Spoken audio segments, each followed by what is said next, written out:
The Phoenix Suns have been cleaning house this offseason, with both Kevin Durant and Bradley Beal finding new homes.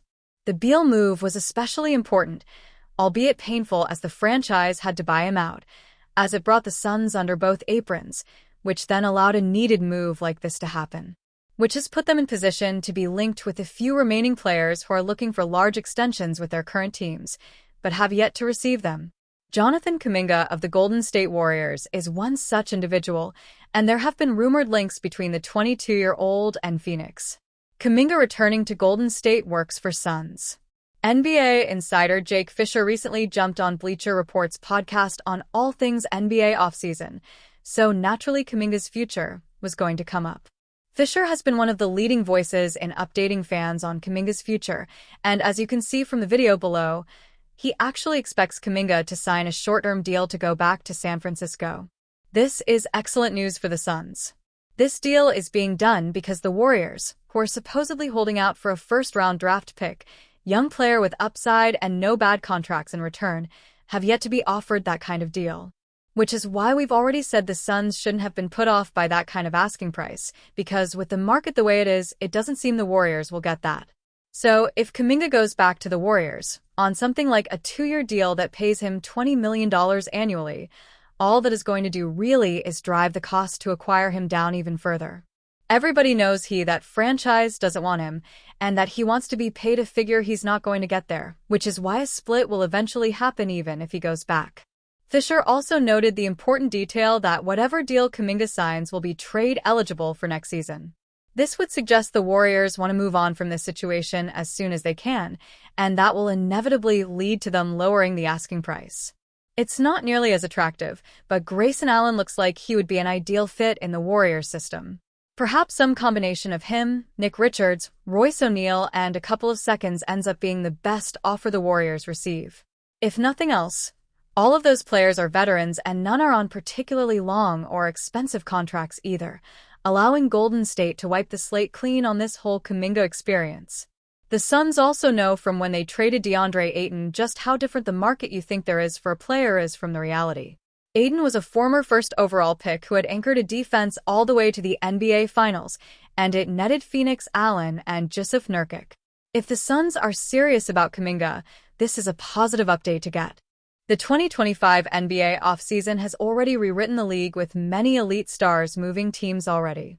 The Houston Rockets completed a staggering 7-team blockbuster, landing Kevin Durant, while Damian Lillard's injury-landed departure from the Milwaukee Bucks and subsequent stretch led to his exit. Bradley Beal found himself on the veteran minimum, joining the Los Angeles Clippers, and we might not have seen that coming. Amid the revolving door of stars, LeBron James opted into his $52.6 million player option with the Lakers for 2025-26, maintaining an aura of uncertainty over his future and fueling speculation. Even teams like the Dallas Mavericks are gunning for the NBA title in 2025-26, and the Golden State Warriors are always in the hunt as long as Stephen Curry is still in his prime. With all these big teams and names we are floating around, we propose 3 blockbuster trade ideas involving the Lakers, Mavericks, and Warriors that will see LeBron, Anthony Davis, and even big man Zion Williamson moving teams. Let's dive in. San Antonio Spurs acquire LeBron James to pair with their talented core. Proposed trade details. San Antonio Spurs receive LeBron James. Los Angeles Lakers receive Devin Vassell, Julian Champagne, Kelly Olynyk, 2026 first-round pick, ATL, 2028 first-round pick, BOS.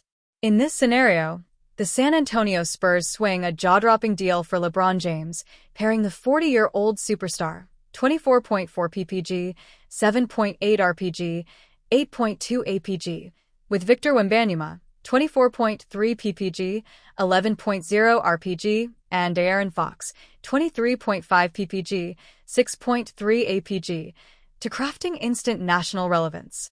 The narrative practically writes itself, LeBron mentoring Wemby, igniting a fanbase in need of excitement, and giving NBA purists the coup of the decade. ESPN would run with the storyline.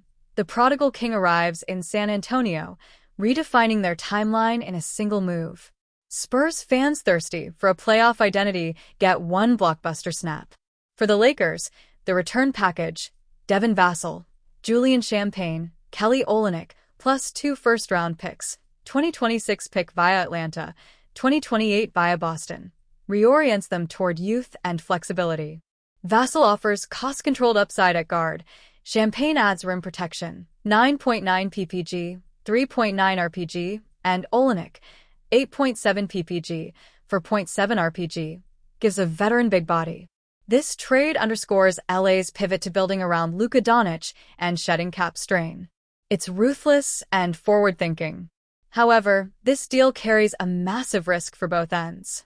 San Antonio gets an aging LeBron whose no-trade clause and superlative legacy give him considerable power. The Lakers could lose immense marketing value and star leadership. Meanwhile, the Spurs gamble their future on one season of LeBron's production before his inevitable decline.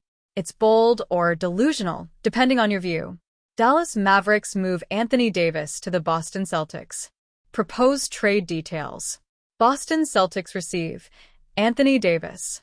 Dallas Mavericks receive Derek White, Anthony Simons, 2031 first-round pick, BOS, 2027 second-round pick. Put bluntly, this is Dallas cutting ties with Anthony Davis, 24.7 ppg, 11.6 rpg, in a move that would shock every cable sports show. The Boston Celtics suddenly get a defensive anchor, a pick-and-roll destroyer, and a finals-level star to pair with Jason Tatum and Jaylen Brown. It's continuity with room for elevation, a pairing that terrifies opponents across the East. Boston GM Joe Dumars would get props for swinging big under pressure. Dallas, by shipping AD for Derek White, 16.4 ppg, for 0.8 apg. Anthony Simons, 19.3 ppg, a 2027 second-rounder and Boston's 2031 first-rounder, commits to youth and cap agility. Derek White is a versatile guard who fits the next-gen retool. Simons is a scoring spark, and the pick bridges future flexibility, while they develop Cooper Flagg and Kyrie Irving's brand-new Mavs core. It's handing over a loud present for a quieter rebuild, with plausible upside. Yet it stings. Trading Davis could render the Mavs defensively vulnerable and cost them veteran stability. For Boston, relying on health is dicey. Davis hasn't been injury-proof this season. And for Dallas, losing championship-proven grit in exchange for draft capital and role players is bracing, especially if Flagg doesn't fast-track like they expect. Golden State Warriors go all in for Zion Williamson while retaining Jonathan Kuminga. Proposed trade details. Golden State Warriors receive Zion Williamson. New Orleans Pelicans receive Draymond Green, Brandon Podziemski, 2027 first-round pick, GSW. 2032 first-round pick, GSW. Golden State decides to toss the role-player model aside and chase seismic upside. Zion Williamson, 24.6 ppg, 7.2 rpg. They send Draymond Green, 9.0 ppg, 6.1 rpg. Brandon Podziemski, 11.7 ppg, 5.1 rpg, plus their 2027 and 2032 first-rounders to the Pelicans. Zion's power and inside scoring would bridge the gap between mid-tier ceiling and championship threat, with Kuminga still in tow. It's daring in that signature Warriors couture, splashy, bold, but potentially transformative. This trade would instantly shift the West's balance and alter the Warriors' marketing forever. Imagine Zion in Bay Area social media content, link stat lines between him and Kuminga, two explosive forwards, and Curry finding a new lob conduit. If healthy, it elevates Golden State from fringe to finals contender overnight. Of course, there's a mountain of baggage. Zion's durability concerns are well documented, and the surrender of Green's leadership and identity muddies Bay loyalty. Podziemski is unproven but tantalizing, and the picks are key assets if things crash. The Pelicans emerge with culture and depth. The Warriors roll the dice on peak ceiling. It's high risk, high reward, even reckless if you ask purists.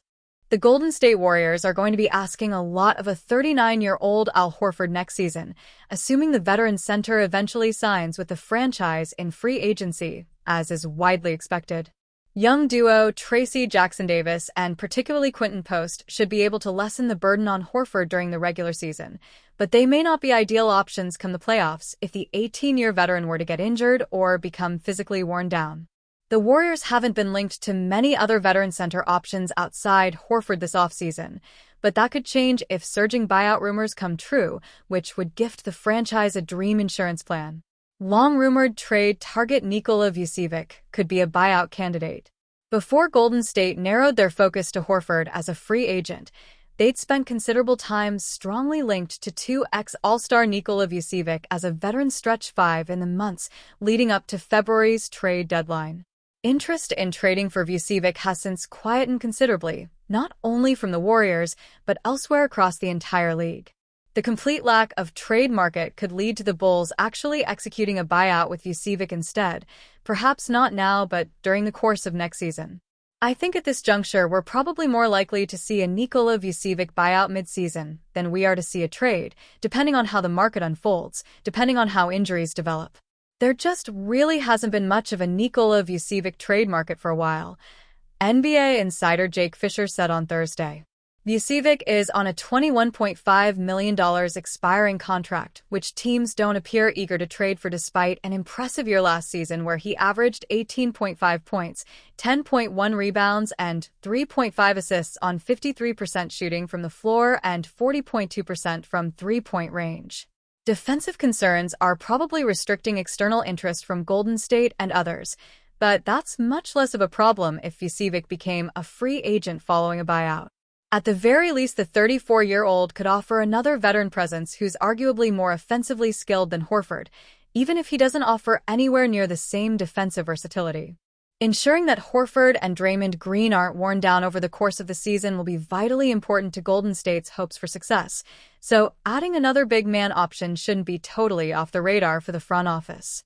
None of the current free agency options look overly appealing, but that would change dramatically if Vucevic suddenly became an option after so much speculation surrounding him as a potential trade target of the Warriors previously.